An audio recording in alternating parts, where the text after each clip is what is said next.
Iran America সংঘর্ষের সর্বশেষ breaking খবরগুলো জানাতে চাই আপনাদের। সংক্ষিপ্ত সময়ে আমি আপনাদের চেষ্টা করব খবরগুলো পৌঁছে দেওয়ার জন্য। প্রথমে কয়েকটা গুরুত্বপূর্ণ শিরোনাম থাকছে, তার পরবর্তী আরো ডিটেলস থাকবে। সৌদি আরবের সবচেয়ে বড় তেল কেন্দ্রটি আরামকো এখন দাউ দাউ করে জ্বলছে ইরানের আক্রমণে। পাশাপাশি মার্কিন গর্বের F-15 যুদ্ধ বিমান একটি নয় একাধিক এখন আকাশ থেকে দোল খেয়ে মাটিতে পড়ছে। 3 নম্বর, দখলদার দেশটির ভেতরে ব্যাপক আক্রমণ চলছে এবং দিক বেদিক মানুষ ছোটাছুটি করছে। বিগত 12 দিনের যুদ্ধে আমরা যা দেখেছি তার চেয়ে কয়েক গুণ বেশি এবার কোন কোন এলাকা একদম মাটির সাথে মিশিয়ে ফেলেছে ইরানি মিসাইল। এবং ইরানের সাবেক প্রেসিডেন্ট মাহমুদ আহমাদিনেজাদ বেঁচে আছেন, তার মৃত্যুর যে খবরটি সেটি ইরানের রাষ্ট্রীয় কয়েকটি গণমাধ্যম অস্বীকার করেছে। তিনি বেঁচে আছেন বলে দাবি করা হয়েছে। এবং বাহরাইন, কুয়েত, সৌদি আরব, আরব আমিরাতে ভেঙে পড়ছে মার্কিন সকল সামরিক সিস্টেম।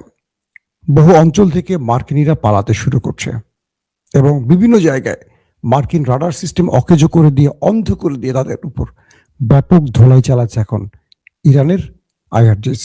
দর্শক, এছাড়া আরো অনেকগুলো খবর থাকবে, আশা করি আমাদের সঙ্গে থেকে বিস্তারিত জানার চেষ্টা করবেন। ভাই, আপনাকে শুনতে পাচ্ছেন? ভাই, আপনারা কি আমার কথা শুনতে পাচ্ছেন? আমাকে একজন লিখছে ভাই শুনতে পাচ্ছেন না। আমার মাঝে মাঝে কিছু দর্শকের উপর খুব বিরক্ত লাগে, সরি টু সে, যে আপনি আমাকে কমেন্ট করতেছেন শুনতে পাচ্ছেন না, কিন্তু সব দর্শক শুনতে পাচ্ছে। তো আপনার কমেন্টের জন্য আমি যে বিরক্ত হচ্ছি, এটাকে আপনি বুঝতে পারছেন? বলেন, নাকি বিরক্ত করাই আপনাদের কাজ? কিছু কিছু দর্শক আসে বিরক্ত করার জন্য, তাদের এই খবরগুলো যাদের গা জ্বালা ধরে তারা এসেই অনেকে বলেন ভাই অডিও কম হলে বাড়ায় নেন আপনার মোবাইলে। যদি অডিও, সবাই তো বলছে না, 5 জন 10 জন বলছে অডিও কম, বাকিরা তো শুনতে পাচ্ছে। এখন অডিও আমি বাড়াবো কি করে? আমার গলার শক্তি কম, অথবা সিস্টেমে কম, অথবা নেটওয়ার্কের ঝামেলার কারণে পাচ্ছি না। দেখেন, সবার কমেন্ট আসছে সাউন্ড ক্লিয়ার, কিন্তু তিনি লিখছে সাউন্ড শুনতে পাচ্ছেন না। ওকে দর্শক, আমি একটা একটা করে দিচ্ছি খবর। IRGCর খবরে, মানে ইরানের যে বিপ্লবী গার্ড বাহিনী, তারা জানিয়েছে এই পর্যন্ত তারা মার্কিন 560 জনকে ওপারে পাঠিয়েছে। 516 সোলজার উপরে চলে গেছে আর কি দেখা করতে। এটা আমার কথা না, এটা IRGCর মুখপাত্র বা IRGCর পক্ষ থেকে তারা জানিয়েছে এই পর্যন্ত তারা 7ম এবং 8ম ধাপে যে অ্যাটাক করেছে, এই পর্যন্ত তাদের কাছে লেটেস্ট আপডেট হলো তারা 560 জন মার্কিন সেনাকে ওপারে পাঠিয়েছেন দেখা করতে। দ্বিতীয় গুরুত্বপূর্ণ খবর, যে আমি খুব ডিটেল আলোচনা যাব না, শুধু কয়েকটা খবর টাচ করবো আর গুরুত্বপূর্ণ কয়েকটাকে আলোচনায় নেব। সবচেয়ে বেশি এখন ধোলাইটা হচ্ছে আরব কান্ট্রিতে, মার্কিন ঘাঁটিতে। বলা হচ্ছে কয়েকটি জায়গা থেকে মার্কিন সেনারা ইতিমধ্যে পালাতে শুরু করেছে। তারা ঘাঁটিতে অবস্থান না করে ঘাঁটিতে যন্ত্রপাতি ফেলে তারা চলে গেছে বিভিন্ন হোটেলে, আন্ডারগ্রাউন্ডে। আবার সেখানেও ইরান খোঁজ নিয়ে ধোলাই চালাচ্ছে। যারা অভিজাত হোটেলগুলোতে আশ্রয় নিয়েছে, সেই হোটেলগুলোতে আবার মিসাইল, ড্রোন অ্যাটাক চালাচ্ছে ইরান। পাগল করে ফেলছে তাদেরকে। ইরান মার খাচ্ছে না, তারা ইরান খাচ্ছে, কিন্তু ইরান এখন পুরোপুরি পাগল হয়ে গেছে। ইরানের পাগল হওয়ার কারণটা আমি আপনাদের বলবো। খুব মজার একটা ব্যাপার ঘটেছে, যে এটা ট্রাম্প আর নেতানিয়াহু বোঝেননি।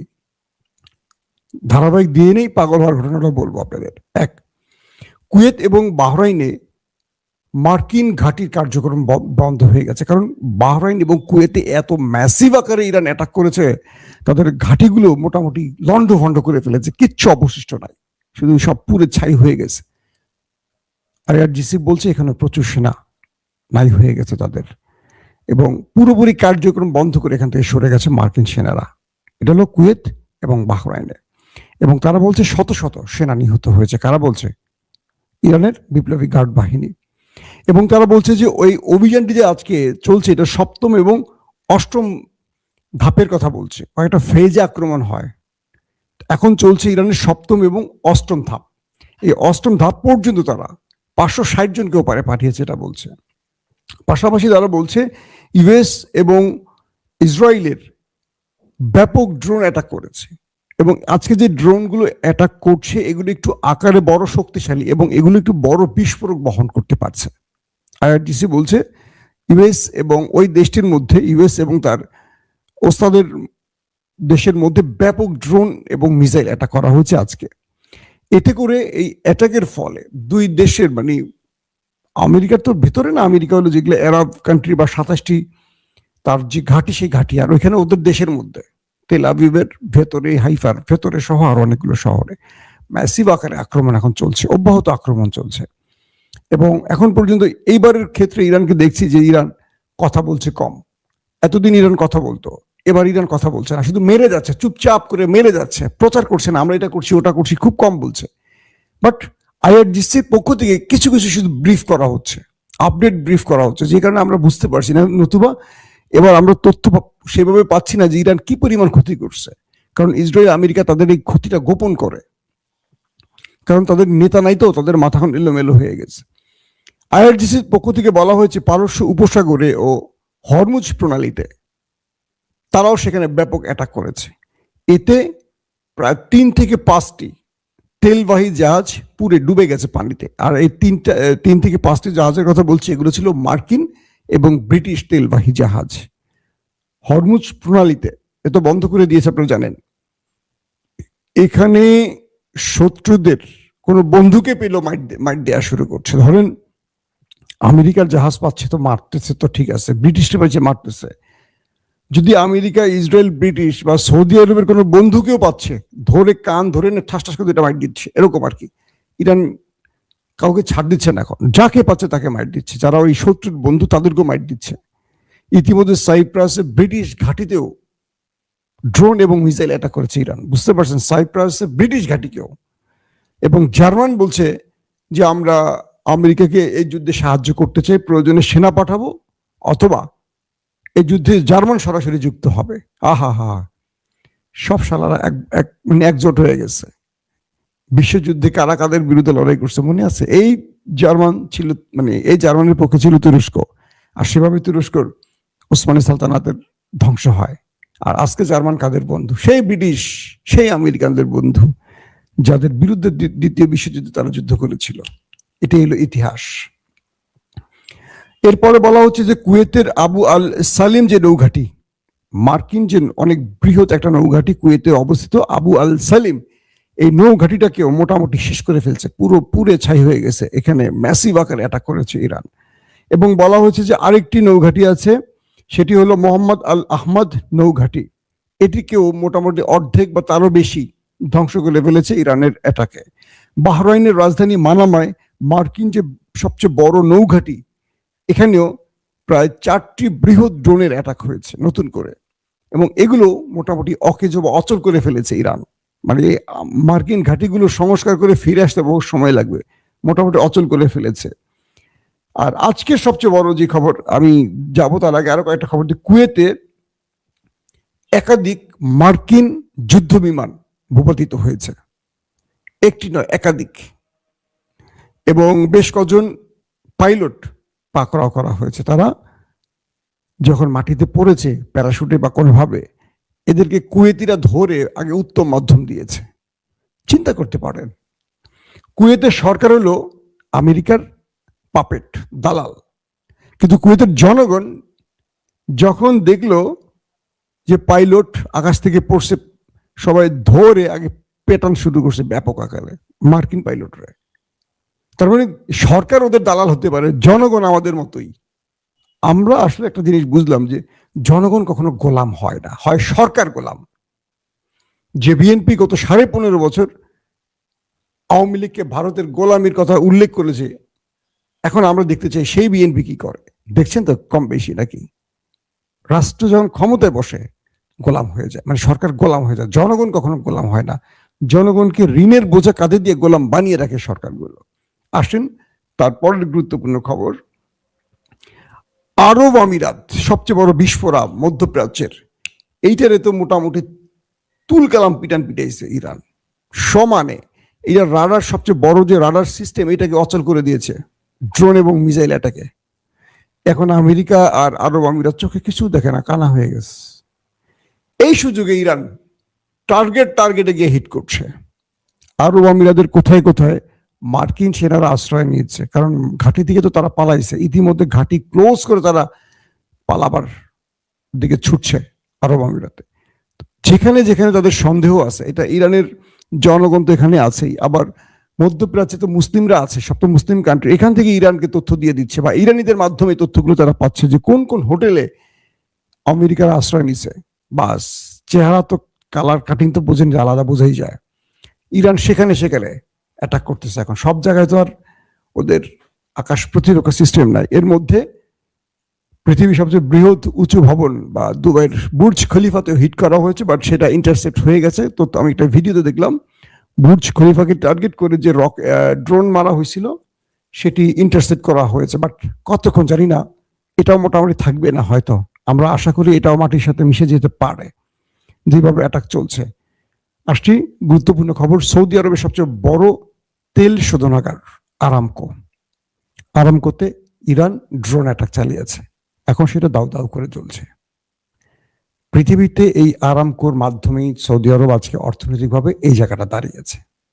সৌদি আরবের সবচেয়ে বড় তেল কোম্পানি, সেটা শোধনাগার, আরামকোর যে শোধনাগার, সেখানে ইরান অ্যাটাক করে জ্বালিয়ে দিয়েছে। আমার একটা জিনিস মাথায় আসছে না যে ইরান এই জায়গাগুলো টার্গেট করছে কেন। ওই যে খবরটা শুরুতে দিয়ে বললাম যে আরো শেষে মজা আছে, সেটা এখন আপনাদের বলি। ইরানের মধ্যে মার্কিন যুক্তরাষ্ট্র, ইসরায়েল বা আরবরা একটা জিনিস বুঝতে পেরেছে, তারা তাদের সুপ্রিম লিডারকে মেরে দিয়ে অনেক বড় ভুল করেছে। এটা এখন আমেরিকা বা সৌদি আরব বুঝতে পারছে। কি ভুল করেছে? রাষ্ট্রের কোনো কন্ট্রোল কারো কাছে নাই। ইরানের পররাষ্ট্রমন্ত্রী বলছেন যে ওমানে যে আক্রমণটা হয়েছে এটা সেনাবাহিনী জানে না, এটা আইআরজিসির কোন একটা কমান্ডিং পোস্ট থেকে আক্রমণ করা হয়েছে। তার মানে হলো সুপ্রিম লিডারকে হারিয়ে তারা এতটা ক্ষিপ্ত হয়েছে যে এখন কোনো কমান্ডিং সিস্টেম নাই। ইরানের মধ্যে শীর্ষ 40 জন ব্যক্তি মারা গেছে একদিনের আক্রমণে। 30টা সিরিজ অ্যাটাক করেছে একটানা আমেরিকা, ইসরায়েল। শুধু ইমাম আলী খামেনি না, আইআরজিসি প্রধান, সেনা প্রধান, এরকম করে গোয়েন্দা প্রধান 40 জন ধরে মারা গেছে। পুরো চেইন অফ কমান্ড ভেঙে পড়েছে। এখন যে যার কমান্ডিং পজিশনে আছে, ধরেন 13 বেঙ্গল, 14 বেঙ্গল, আমাদের সেনাবাহিনীতে আছে না, অমুক জিওসি টিওসি, যে যার পজিশন থেকে হিট করা শুরু করছে। এখন চোখ বন্ধ করে মারতেছে। ইরানের কথা হলো আমরা মরবো, তোদেরকে নিয়ে মরবো। আমরা শুধু একা মরবো না, তোরা যে আরামে থাকবি আর মার্কিনীদের ওই জিনিসটা মুখে দিয়ে চুষবি, সেই সুযোগ আর তোদেরকে দেব না। আমরা মরবো, তোদেরকে নিয়ে মরবো, কারণ তোরাই এখানে বসে বসে ওদেরকে আমার নাকের ডগায় বসে রেখে আমাদের শেষ করছিস। তোরা মুসলিম রাষ্ট্র, বড় বড় জুব্বা পরিস, সবাই মনে করে তোরা একেবারে পিরাউলিয়া, তোদের ক্যারেক্টার কি দেখাই দিব। ইরান ভাই, আমি এটার পক্ষে না, এটা ইরানের বক্তব্য এরকম। সেই হিসেবে ওদের কথা হলো যে যেহেতু তোরা মার্কিনীদের, ইসরায়েলিদের ডেকে এনে তোদের ঘরে ঢুকেছিস আমাদের বিরুদ্ধে, তাই তোদেরকে মেরে নে। এটা হলো ইরানের ভাষ্য। ইরান গেছে পুরো পাগলা হয়ে। প্রথমে মারছে মার্কিন ঘাঁটি, এরপরে হোটেল, এখন মার্কিন হোটেল মোটেল নাই, এখন টার্গেট তাদের ব্যবসা বাণিজ্য, তেল ক্ষেত্র, এইটা সেটা ধাম করে মারা শুরু করছে। এটা আমেরিকার টেনশনের কারণ হয়ে গেছে, কারণ এখন কার সাথে যোগাযোগ করবে? পররাষ্ট্রমন্ত্রী, নতুন প্রধান, পুরো সিস্টেম এলোমেলো হয়ে গেছে ইরানের ভেতরে। ইরান গেছে পাগল হয়ে। এখন আমেরিকা নিজে তো বেদিশে হয়ে গেছে। আমেরিকা বোঝে না যে এত কিছু করবে, সৌদি আরব বোঝে নাই, কেউ বোঝে না যে ইরান এমন কিছু করবে। এখন যা হচ্ছে, ধরেন খামেনি বেঁচে থাকলে এক ইশারা সব কন্ট্রোল করতে পারতেন, স্টপ, সব স্টপ। এখন স্টপটা বলবে কে? যাকে দায়িত্ব দিচ্ছে তাকে তো সবাই মানতে হবে, কারণ খোমেনি হত্যায় আইআরজিসি তো খোমেনিরই। এই বাহিনীটি তো আর কারো কথা এখন মানবে না। এই বাহিনীকে কেউ কন্ট্রোলই করতে পারবে না। আস্তে আস্তে হয়তোবা ধারাবাহিকতায় আসবে, কিন্তু এখন যে যার মতো করে তার রাগ ক্ষোভ মেটাচ্ছে। সৌদি আরব বলি, কাতার বলি, আরব আমিরাত বলি, আরব বিশ্বকে এখন তামা করে ফেলতেছে ইরান। এটা ওদের বিশ্বাসঘাতকতার ফল। তবে মূল শত্রুকে ছাড় দিচ্ছে না। মূল শত্রু যে ওই যে হিজরা, এই হিজরা বাহিনীকে ছাড়ছে না। তাদেরকে তো ধোলাই চলতেছে। আওয়াজ হচ্ছে কম। আওয়াজ আজ রাত থেকে আবার দেয়া শুরু করবো, কারণ কম্পাইল করতেছি কোথায় কোথায় কি হয়েছে। ওরা তো বলতেছে না রে ভাই, ওরা তো মাইর খেয়ে চুপ করে থাকে। কিছু মানুষ আছে মাইর খেয়ে আওয়াজ করতে পারে না লজ্জায়, কারণ মাইরটা তো ওরা শুরু করছে। এখন যদি বলে যে ইরান আমারে মারছে, ইজ্জত যাবে না। এই জন্য বললেন ইরান মারতে আসছিল কিন্তু আমি তাড়াই দিছি, কিন্তু মাইর খেয়া চোখ বন্ধ করে বসে রয়েছে, আর পেছন থেকে মুখ দিয়ে দম নিচ্ছে না, নিচে দিয়ে দম নিচ্ছে আর কি। এত যন্ত্রণা হচ্ছে।